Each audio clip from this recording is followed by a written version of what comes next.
какво става, хора? Аз съм Боби от Introsmakers и днес имаме да кажем една новина. Не знам дали е лоша, дали е добра. За мен е горе-долу лоша, горе-долу добра. Защо няма интрота?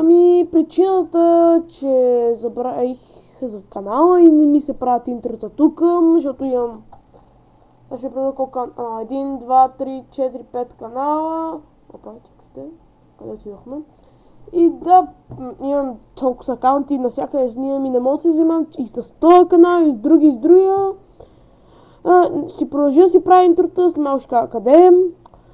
Канал ще бъде изтрит след една седмица някъде, за да може да си изтеглите, нали, интротата. И ето в кой канал ще правя интрота. Venom 180 пишете. Идвате тук, натискате Venom 180 нов канал, този канал не го гледайте, той е на един приятел, но аз бях посменил името. Така, идвате то тук, където е с скутер, може би ще сме на снимката. Идвате, съввате се и днес ще има Q&A, т.е. да ми задавате въпроси, аз ще ви отговарям. Идвате, може да ми запишете някое нещо, аз ще отговоря, нали, ще...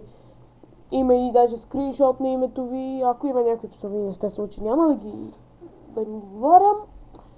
И да, извинявам се пак, няма да снимам, т.е. няма прави интрота вече, идвайте там, съввайте се и просто в някой коментар от клип напиши, може ли интро, аз ще напиша кога ще може, защото нямам време много, защото наближават матури.